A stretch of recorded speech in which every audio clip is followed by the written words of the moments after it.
Hello everyone, this is Boricua Banks and welcome back to Let's Play Aviary Attorney, which in the last episode, unfortunately, the thing we were dreading happened.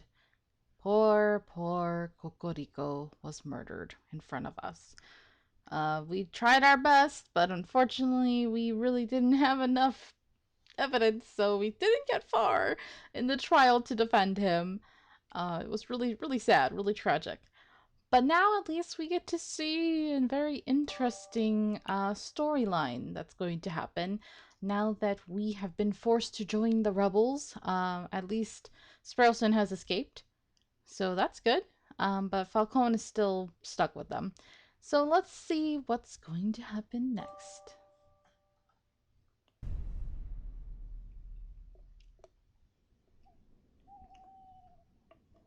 All right, it is February 10th, Thursday. We have a exclamation mark. Le Moineau.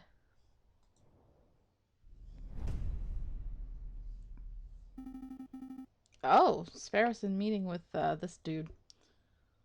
He's telling him everything.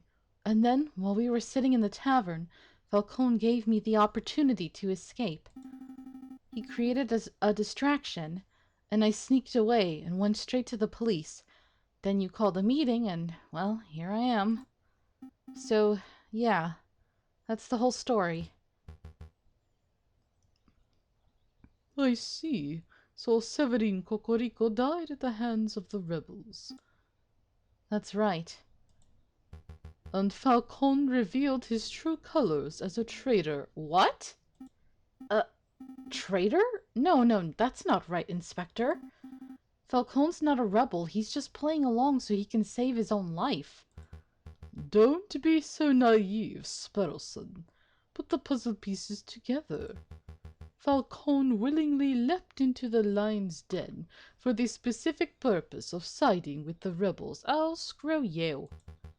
He let you escape because he could see that you weren't truly sympathetic to the rebel cause. That doesn't make sense at all. Falcon's never shown a rebellious streak. Tell me, Sparrowson, what do you know about Falcon's past? Not a lot. He's a private person. Has he ever told you what he did during the July Revolution, before he changed his name? Before he... No, he hasn't told me anything, really. Trying to make him doubt his husband. How dare you? Sparrowson, let me tell you about the man they call the Viridian Killer. I've heard that name before. We haven't heard much about it. Where do we go?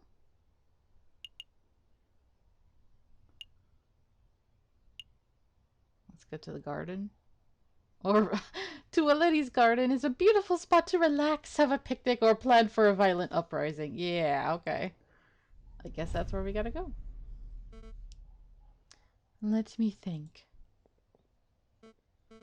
So, it takes 10 minutes to walk from the Place de la Concorde to this very spot. And the Palais Royal lies 5 minutes north of here. But the crowd will be fairly large and slow. It may take twice, maybe 3 times as long to make the move.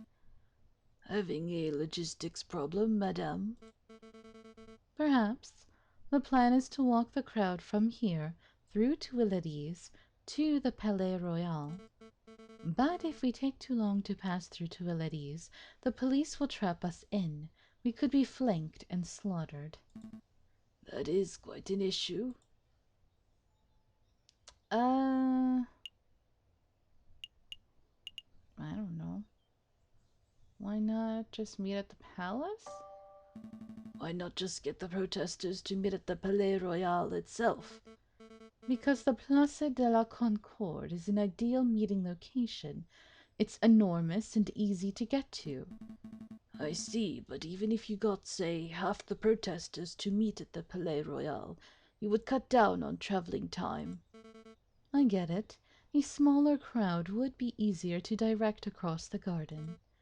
I'll pass the idea along to Piero and see what he has to say. He's the one in charge of leading the crowds, after all. That bird-brained parrot would probably just shoot the idea down, right? Probably, but I appreciate your input. I don't know if you genuinely want to help or if you're just telling me what I want to hear out of fear, but thank you, Falcon. It's no problem, madame. For the Second Republic, right? Right, for the Second Republic. Okay, so we got her to trust us a bit there. Is that what we're gonna do? Little by little go through these places. Okay, Les Halls. Is there something we need to buy? Les Halls, huh? Let me guess, you have a weapon supplier somewhere around here. Or maybe this is where you plan on meeting an informant, a government defector. It is as good a meeting spot as any. Actually, I'm here for groceries. A woman's got to eat. You guys are like, is this year slowly starting to trust each other and build up towards a romance? Because Cocorico's gone. And Sparrowson's been friend zoned, so I guess this is the other possible romantic route. Dag nabbit. I'm joking. I don't think the game is really looking for a romance here, but it would be interesting if they did, I guess. There's no need for that look. You think that just because I'm a gun-toting rebel, I don't need to buy food? Oh, it's these two. Mambo Mo! Mambo Mo! Well, well, if it isn't Sultan and little Gambade, you're growing bigger every time I see you. Oh, she's good with kids, Falcon. Ma'am, you have to hear this. Something big went down here yesterday. A policeman! A nasty, ugly policeman! Let me guess, he was bullying people into revealing secrets on the whereabouts of the revolutionaries. Well, that's how it started, ma'am. Same old bullying tactics. He was pushing round this old beggar rat who hangs around the market sometimes. But then when the rat wasn't speaking up, the policeman drew his gun and shot him. Oh, ooh, this feels very topical. The policeman shot the beggar, just like that. Yep, but then the coward cop went and ran before we could turn on him. I find this difficult to believe. A policeman wouldn't openly shoot a beggar without just cause. Open your eyes, Falcon. Weird music. This is the regime us Parisians live under. We are ignored by the government, oppressed by the police, and hanged by the courts. Why do you think I'm fighting so hard to make a change? We can't put up with this sort of bullying. No, this can't be right. So someone wearing a policeman uniform, maybe, to frame it?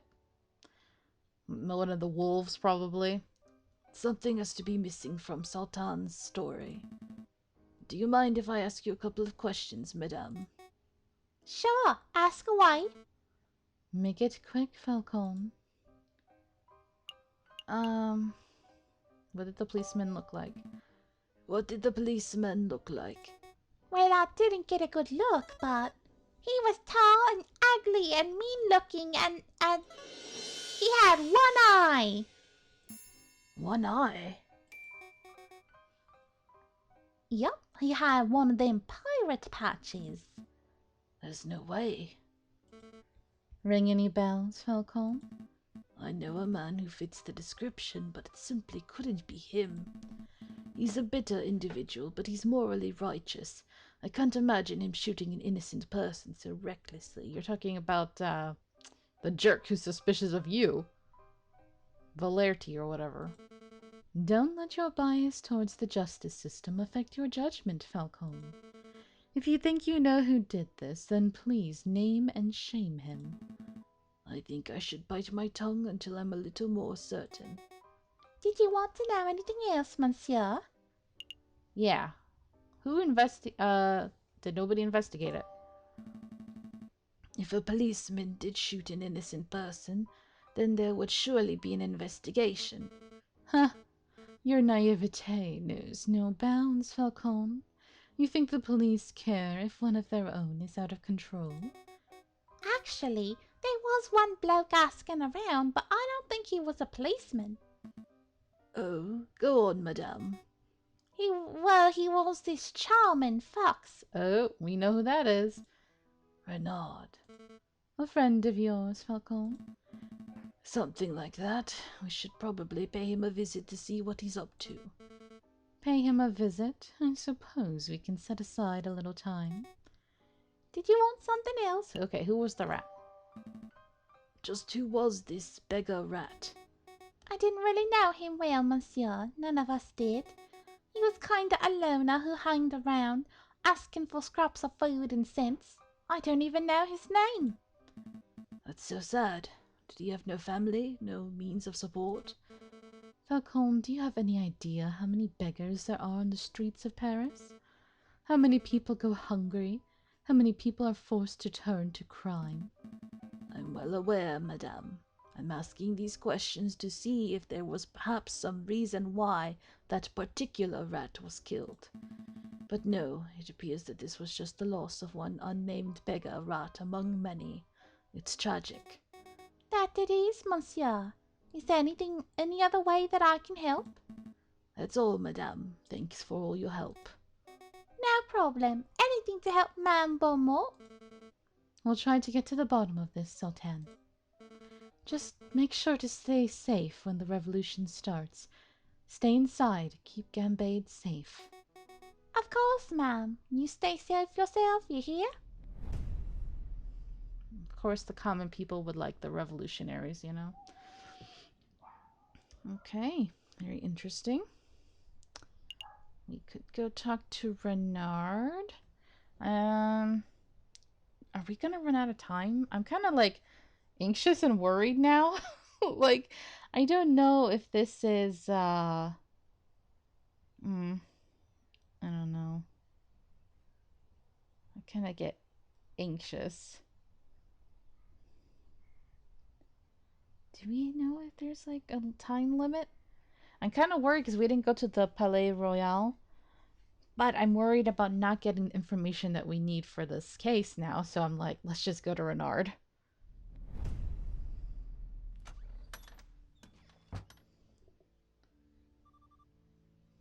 Oh. Visitors! Oh, God. What voice was that, Pinks? Visitor! No. Oh, sometimes the higher voices are hard. Visitors, Monsieur Volpes, visitors! Really, Falcon? What do you hope to accomplish in this sleazy back alley establishment? Rude. He could hear you, ma'am. Sleazy. Madame, my back alley office is perhaps a little cluttered and eclectic, but I resent the accusation of sleaze. Maybe I should do the introductions. Monsieur Volpes, this is Madame Beaumont, a, friend of mine. Madame, this is... Renard Volpes, private investigator at your service. It is a pleasure to meet you, madame, despite you being very rude. Wow. Very rude. Oh, how stoic. I must admit, Falcon, I much prefer you with Sparrowson than this woman. I'm sure you have some pressing question to ask, Falcon, but before we get started, there is something I must tell you. Monsieur Sparrowson dropped by earlier. He informed me of your situation. Sparrowson, is he alright? Oh yes, he's now working with Inspector Volerty, attempting to unravel the rebel plot. And just as I thought, it appears that your lackey has solidified his position as a traitor to the Second Republic, Falcon. Perhaps, perhaps not. Sparrowson doesn't strike me as a person who sides with any ideology. But you know, he asked me the most peculiar question. Would you like to know what it was? Of course. Really? You're gonna charge me, Renard? After all we've been through? Well, we did accumulate a lot of money to help Sparrows and then it ended up being useless, so... Fine. Such information is quite valuable. It would cost, say, 30 francs.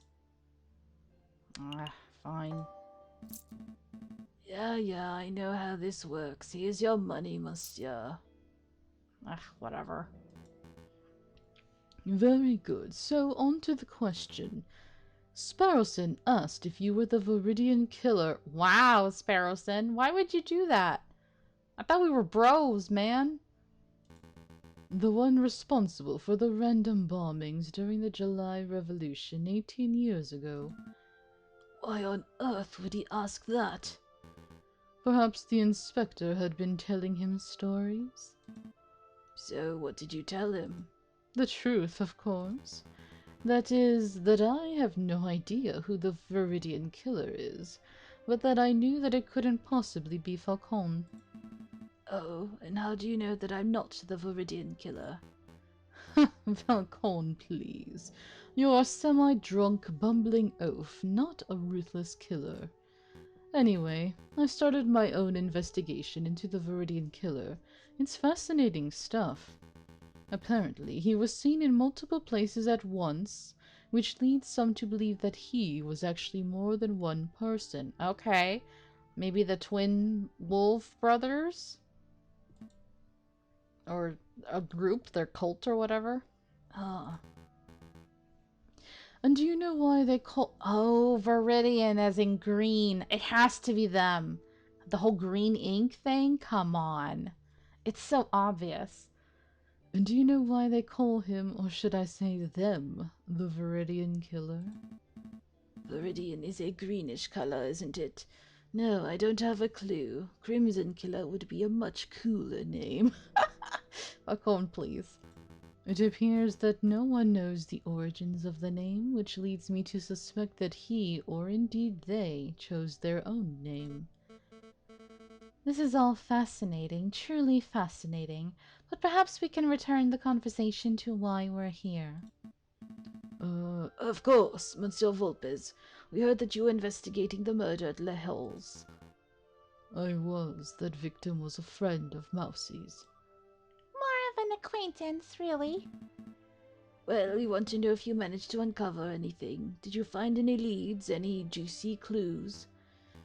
Not as such. It's quite a peculiar case. Did you hear that the murderer wore an eye patch? I did. You know what that implies, don't you, Falcon? You only know of one police officer, or indeed one person, in the whole of France, really, who wears an eye patch. Where is he? Valerty? The inspector. But that can't be right. You wouldn't describe him as a murderous man, would you, Monsieur Volpes? Murderous, I don't know. He's certainly passionate about finding the Viridian killer. Who's to say that he wouldn't kill in the pursuit of his arch-enemy? Yeah, be careful, Falcon. He's been, like, obsessively thinking it's you for a while. Falcon, I want to solve this mystery as much as you do, but time is pressing and we have other matters to attend to. We must take our leave. Understood. Until next time, Monsieur Volpes. Goodbye and good luck, Monsieur Falcon. It was a pleasure meeting you, madame. Monsieur Volpes, that lioness looked pretty angry.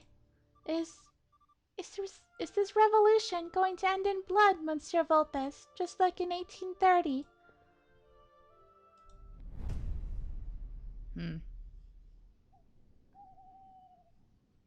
Do we have until Monday? Oh, looks like we're fine. We can still go here. Okay.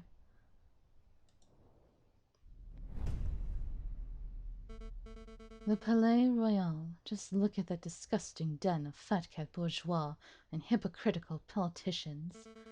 The king is probably in there as we speak.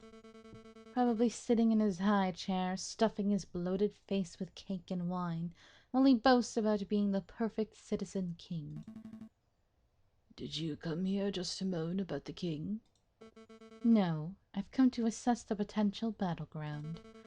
On the day of the rebellion, I might order Piero to set up a barricade over there. What do you think? I hear set up a barricade and I get, war flashbacks of Les Miserables. Oh, man. Hmm. There, right outside the Palais Royal. Of course, it's the perfect place for a defensive garrison. We can gather furniture from nearby buildings, build a wall, and position rifles to fend off the police. When the time is right, it will serve as the ideal location to launch our assault on the palace.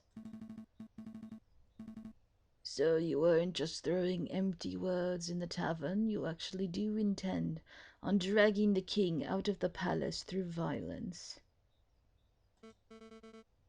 Of course, he will never abdicate his on his own volition.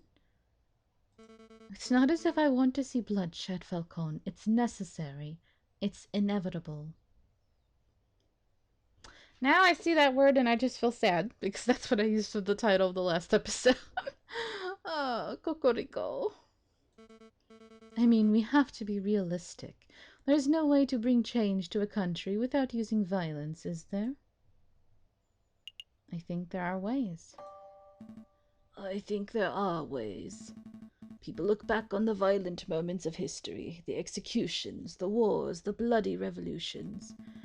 But who's to say that a country could not be overturned just through the chance of the people? A pacifist revolution, like Gandhi, yeah. Interesting. I would love for such a thing to be possible.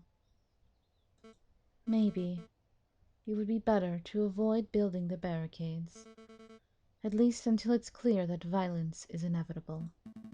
That's good. That's a good compromise, madame. All right, I think we're getting through to her a little bit. Just a little bit.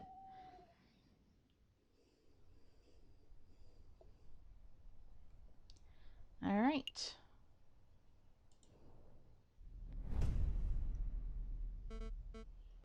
This is it, Falcon. This is the day we make our stand. Everything is coming together. As we speak, Fontaine is gathering the protesters at the Place de la Concorde.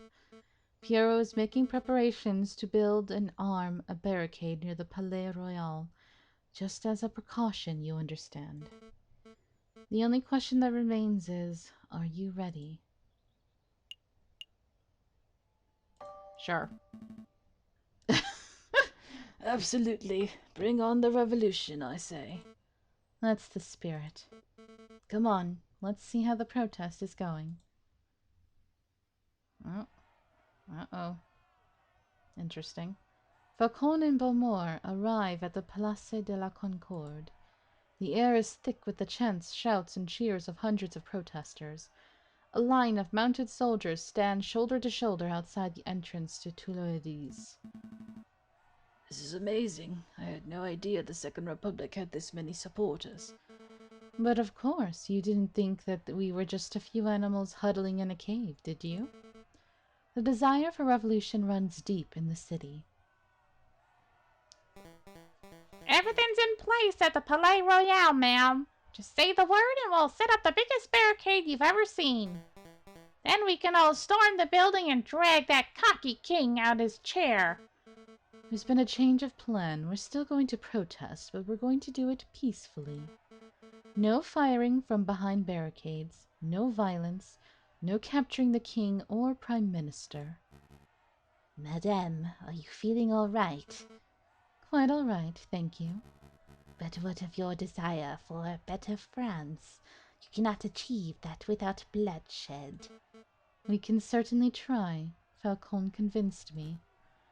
Falcon. Pacifism seems like the Christian approach, wouldn't you say, friar? Ha! You a-hole. I see. So that's how it is. Excuse me, madame. I don't trust him. I think the friar disapproves of the new strategy. He probably thinks I've gone soft, and maybe I have. But I'm not deviating from this path, even if each and every rebel leaves my side. Don't worry, ma'am. You aren't alone. We're not here for violence, madame. As long as you strive for a better France, we'll always stand with you. Oh, here we go. Ugh, the stupid bullet wound. The damn thing's opened up again.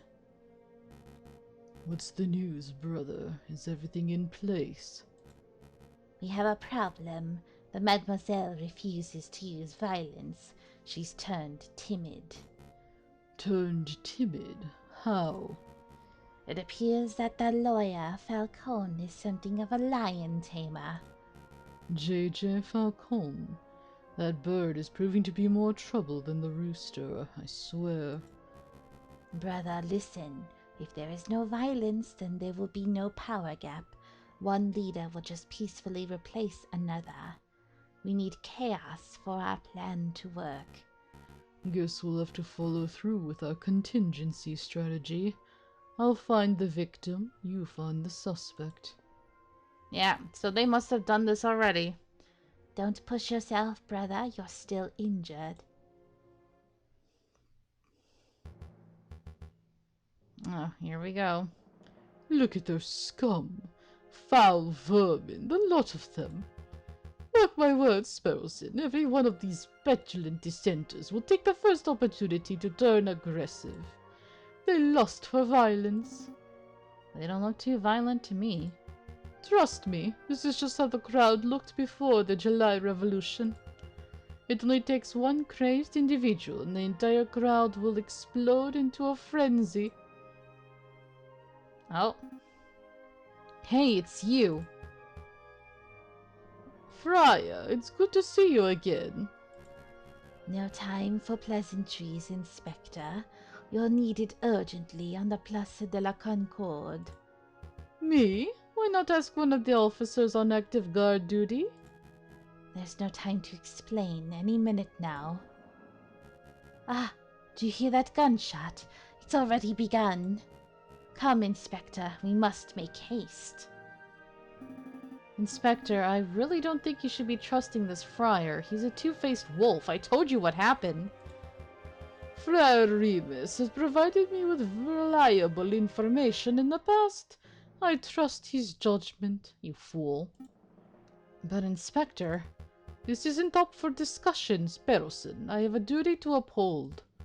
Stay put. I'll be back in no time at all. But... What should I do now?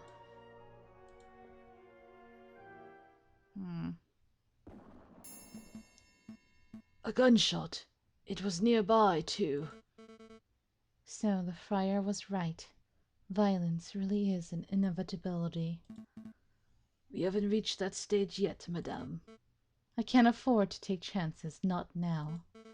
Pierrot, march the crowd to the Palais Royal and construct the barricade. Yes, ma'am. Fontaine, Falcon, we're going to find the source of this disturbance. It came from here, Inspector. Hurry, hurry. I'm moving as fast as these old legs will.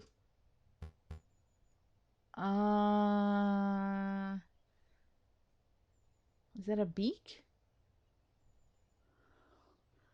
I don't know who this is. Can't tell.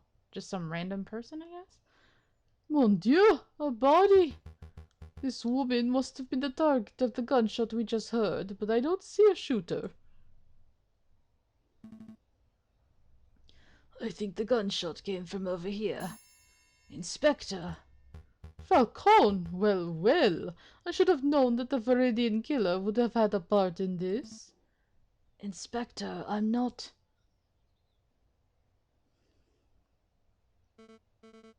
What do we have here?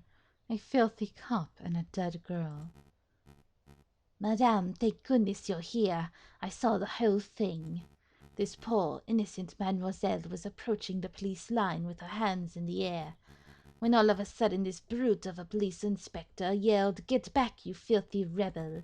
He drew his gun and shot the bird point blank through her heart. What is this nonsense? What are you prattling on about, Friar, you fool? Thank you for your input, Remus. It hardly surprises me that a member of the police would be the one to cast the first stone. I think we're all being a little rash. Let's just take a breath, examine the situation, and... Wait a moment. You wear an eye patch.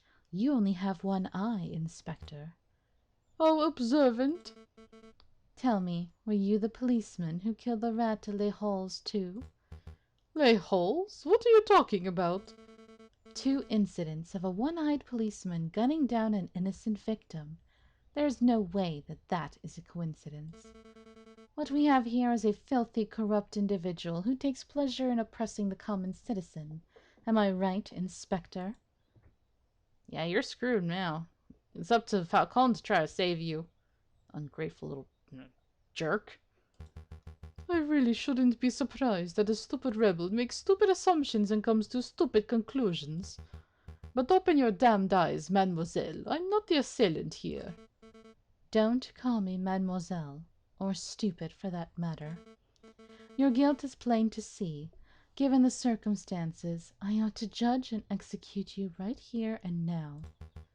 Falcon, don't just stand there gawking. Vouch for me, even though you were just accusing him of being the Viridian killer.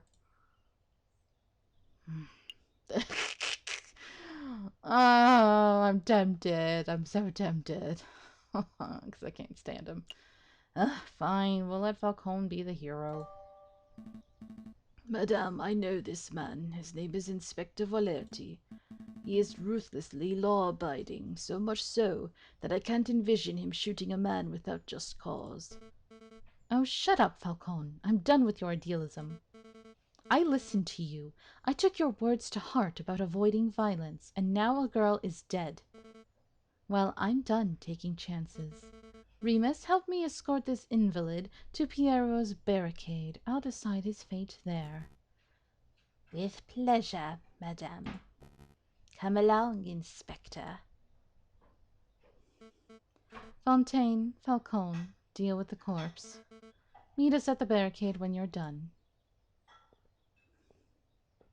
That's horrible. There's no way that this was the work of the police. You know what, Falcon? I think you might be right. An isolated gunshot this far away from the police line. It doesn't make any sense at all. But that's rebellions for you. They're messy affairs. Sometimes innocents get caught in the crossfire and there's no reason for it. Well, there's no use dawdling. Help me get the corpse off the streets. Not yet. I'm going to examine the body first. Examine the body. We agree that wasn't the work of Inspector Valerti, right? Then there might be some clues on the corpse that point towards what happened. An impromptu coroner's examination, eh? Fine, you have 2 minutes. After that, we're heading to the barricade, whether you're done here or not. Okay.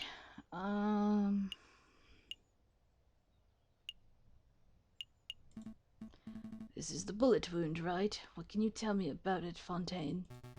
Well, it looks like the bullet took a fairly straight angle of entry through the mademoiselle's back. The shooter was probably standing right behind the victim. What's the bullet size? You know, its caliber. Let me guess, you're hoping that the caliber of the bullet is different to the caliber of the inspector's gun? That would conveniently get that one-eyed police officer off the hook, wouldn't it? But I'm afraid I can't help you. I couldn't possibly know a bullet's caliber without having a good look at the bullet itself. And as you can plainly see, the bullet is 3 centimeters deep in flesh. So you need to see the bullet itself. Ha ha ha, I have the thing. Help me retrieve the bullet, Fontaine. Retrieve? You mean dig it out? I assume you have a little more experience in this area than I do. Well, you're not wrong there. Fine, this will only take a moment. But wait, we have our thing. Why didn't we use that? Whatever. Here you go, 1 used bullet. Looks like a standard lead rifle or pistol ball, but I'm afraid I cannot tell you its caliber. Why's that? The bullet fragmented upon impact, monsieur. I gathered all the pieces, but I cannot assess its diameter with any accuracy. Still, I would guess that it was 13 to... Wait, do we still have... No, actually, we don't have anything. Okay, never mind. I thought we still had our stuff from last time. 13 to 17 millimeters. Sorry that I can't be more specific. That's an enormous help. Thank you, monsieur. Okay. What about her wrist? It's a long shot, but maybe this girl is faking her injury, dude. Just for the sake of thoroughness, I really ought to check for a pulse. Right. No, nothing. Okay. It's kind of weird. Everyone's been so fixated on who did this that nobody stopped to ask who this girl was. I don't know, monsieur. Given her clothes, she's probably just another working girl. Just another. I didn't mean to sound glib, but it's true. This is one mademoiselle among the thousands who live in Paris. Who was she? Where did she work? Will her family miss her? I don't know, but in the long run, I don't think anybody will care. I care. I can't afford not to. I don't know who this mademoiselle was, but I'm going to see to it that justice is brought about for her death. All right. What's this mark? It almost looks like a handprint made in blood. Perhaps the mademoiselle... No. On her shoulder? On her back? Come on, man. I don't think so. It's the handprint of a left hand on the girl's left shoulder. There's no way a person could comfortably reach that spot on their own back. I suppose so, but if the handprint doesn't belong to the girl, then who does it belong to? The murderer. It has to be. The question on my mind is, why is the handprint made in blood, and Why did he touch her? Like, that's weird. did the murderer sully their hand in the girl's gunshot wound?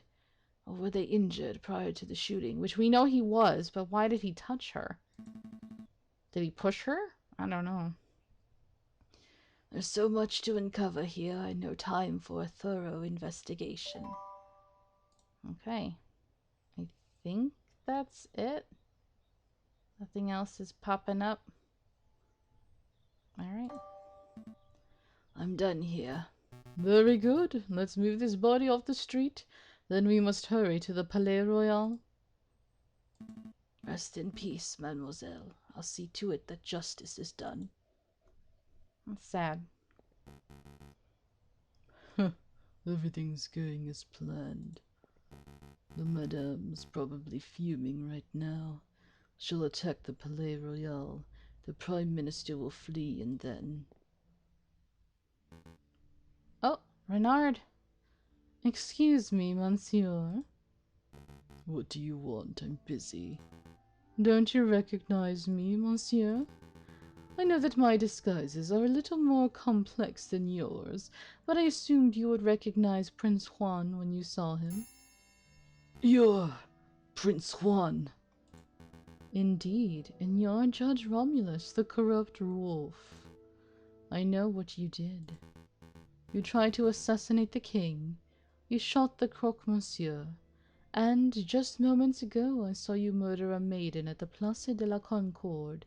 Be careful, Renard. You truly are a vile individual, aren't you? Yeah. As if you have any proof of any of that stuff. I'm out of here. I also know that you're one half of the Viridian Killer. Yeah, I was right. Oh, yeah. On any other day, I would gut you where you stand, Fox. But as it happens, I'm a little busy today. Oh, the Viridian Killer is too busy to kill me?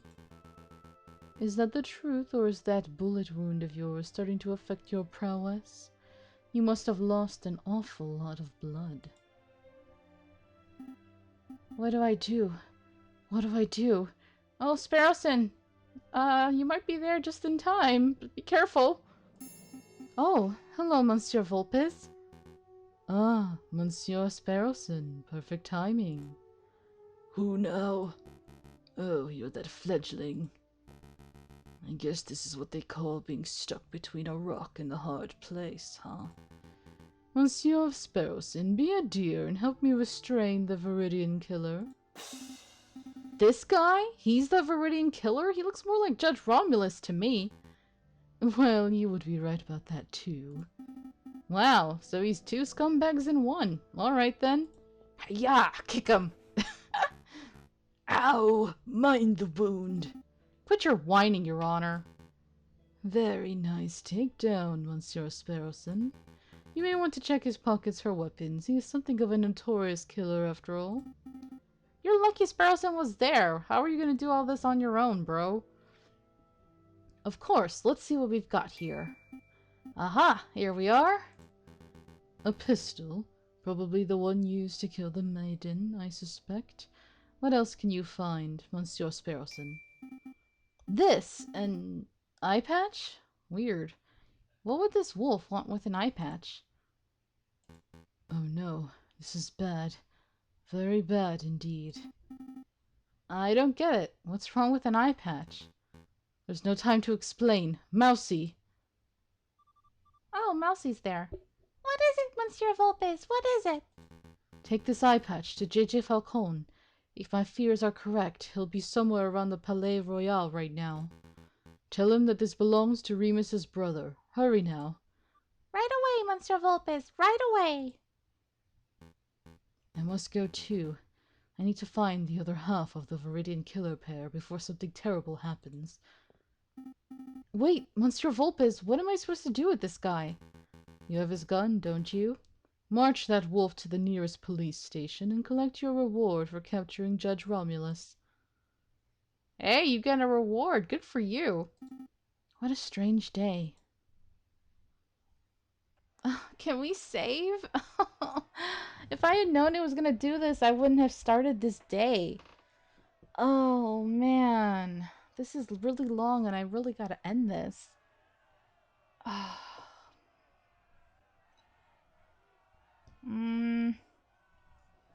Okay, you know what? I'm gonna end the episode right here, guys. Sucks because I'm really hungry, but I have to record this all in one sitting. So I'm going to stop this episode here, but thank you so much for watching. I hope you're enjoying this. And maybe stay tuned that at the next episode might be the end. I don't know. That's what it feels like. It's ramping up. But we'll see. Anyway, until next time, have a nice day.